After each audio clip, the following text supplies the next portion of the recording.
Господи Исусе Христе, Сине Божий, помилуй меня грешного.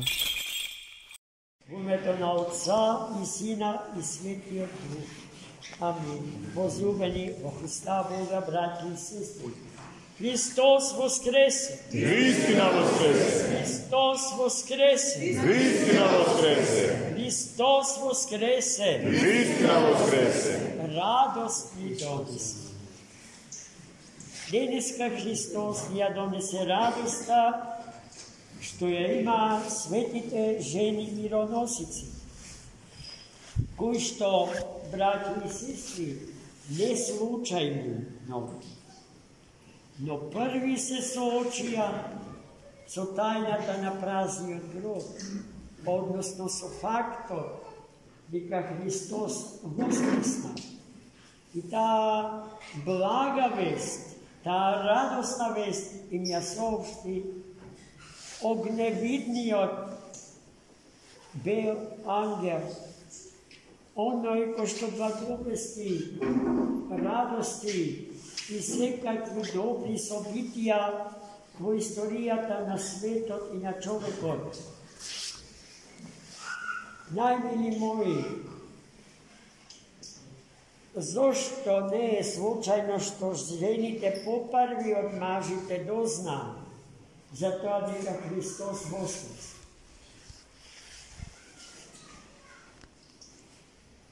На ова прашање уште веднаш морам да кажам дека не сме да се одговара во согласност со денешното премногу развиено соперништво меѓу полови.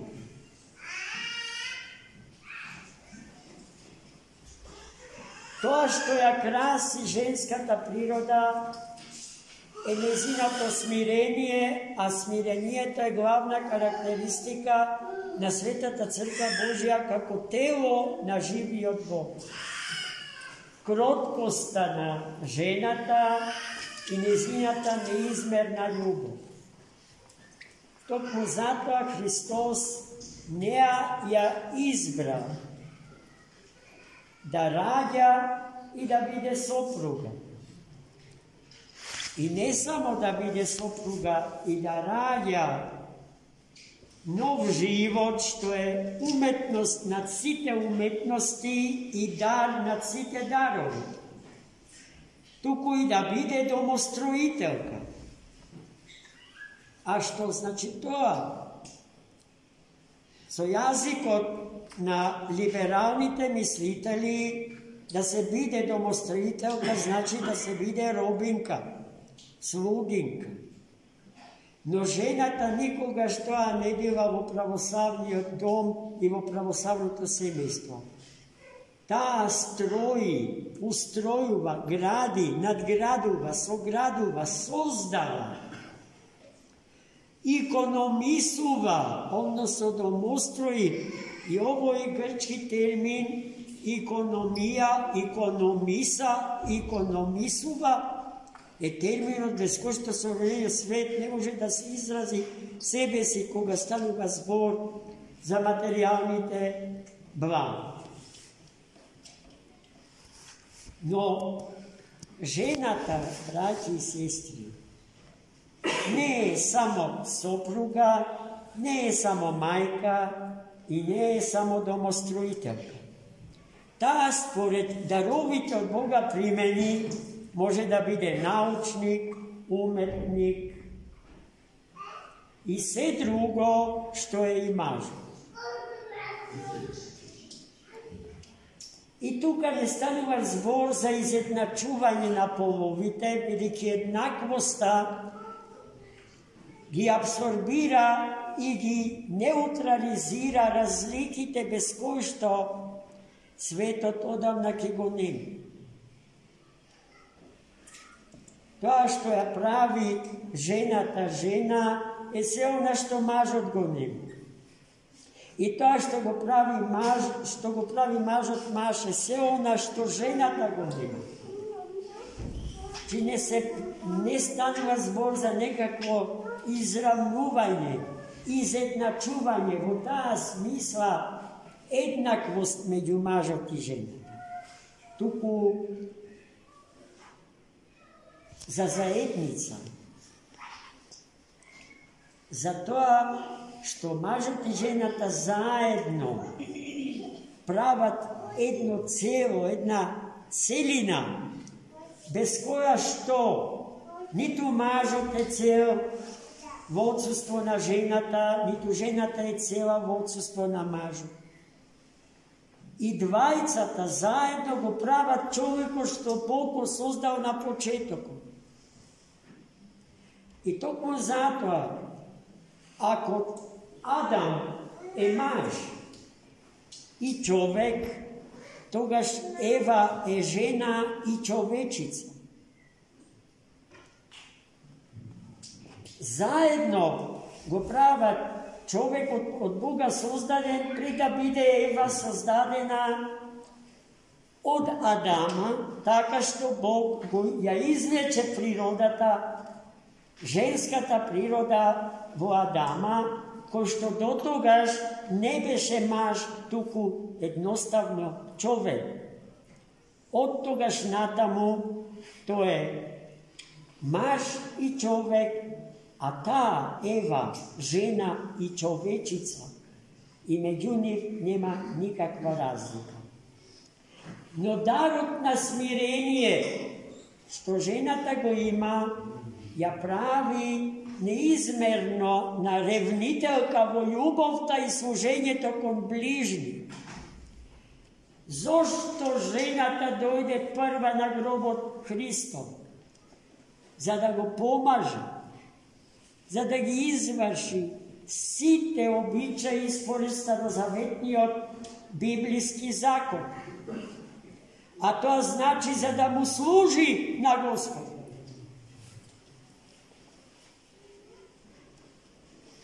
И жената во тој дар е ненадмината. Иако секој човек е повикан на тој начин да живее и да се дава себе си. Веќе стана прозаично кажувањето дека љубовта се умножува доколку се раздава. А забелешката е дека се што се раздава и се дели се намалува, освен љубов. Жената во уметноста на давањето од љубов е ненадмината. И таа му е пример на мажот. И мажот е задолжен да го следи тој пример. И ние, браќа и сестри, во наша литургиска заедница ве имаме вас, жените, и со право можам да кажам дека сте ни мироносици, бидејќи ја извршувате истата задача што ја извршува светите жени мироносици од денешното евангелско четење. Вие му служите на Бога така што му служите на ближниот свој, на браќите и сестрите ваши. На кои браќа и на кои сестри вие им служите? На немокните, на страдалните, на болните, на сиромашните. Нашата литургиска заедница не е богата со пари. Тука можам да кажам дека е сиромашна, ама е пребогата со љубов. А љубовта е тоа што најмногу му недостасува на современиот човек. Зошто паднал во очајание? Зошто паѓа во депресија? Зарад отсуството на љубов, браќа и сестри. Зашто останал сам, а се оддалече од Господа? Место да гради цврста, жива и нераскидлива заедница пред се со Него. А оно што гради заедница со Него, тој гради заедница со сите, бидејќи сите ние заедно го сочинуваме Неговото тело. Па гледајте сега, дали црквата како тело на Христа Господа може да се третира како институција. Црквата не е само тоа, но ние клириците на црквата често пати оставаме погрешна представа за телото Христово. Бидејќи во црквата се сведуваме на администрација и бирократија, на се она што црквата не е, браќи.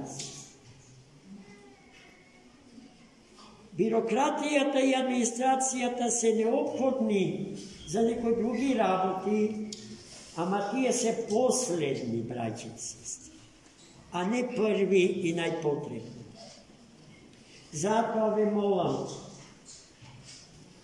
вас, жените, особено, пред се да бидете добри супруги на своите мажи, потоа одлични мајки на децата своји, да ги сакате и да ги раѓате, потоа да го сакате домот свој, домашното огниште, да го развивате и да го умножувате, потоа да не видите, не надминате научнички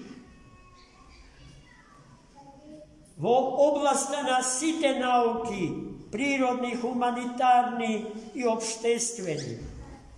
Да не бидите врвни музичарки, односно уметнички, во музиката, во сликарството и во сите други уметности, што ние ги знаеме, а постојат откако постои човек. И во сите други домени, браќи и сестри, кои ќе ги наброју.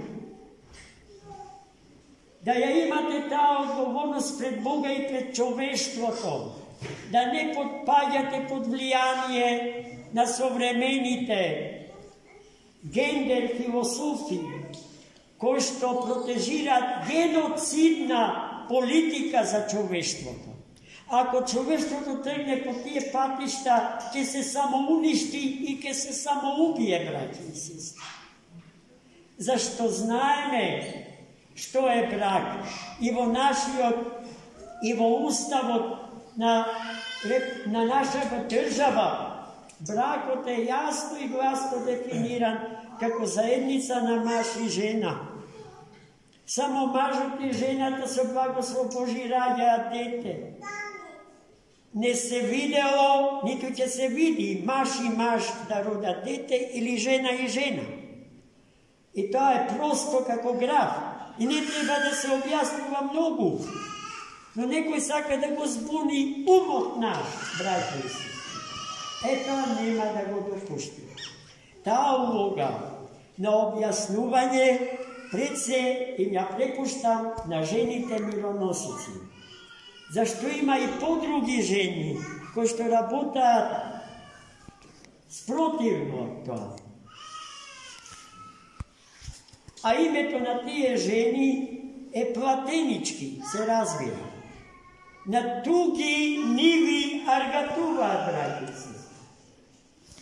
И тоа цела на философија, јас не сакам во ова моја денешна беседа да ви замарам со таа погрешна, изопачена, извртена, ничкосана философија на живење, која што се подпира врз ничкосаниот, изопачениот систем на вредности, кој што не тера да се срамиме од традиционалниот, односно евангелскиот, црковниот систем на вредности.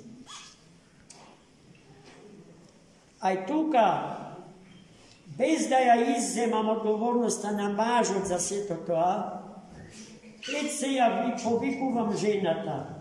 Има отпечаток дека таа е најизманипулирана во нашето општество. Да им се врати на христијанските позиции на животот, зашто таа носи живот, а не го убива. Од неа се бара да се претвори во убица на животот што Бога преку неа ни го дава нам и на светов. Амин. Христос воскресе! Христос воскресе!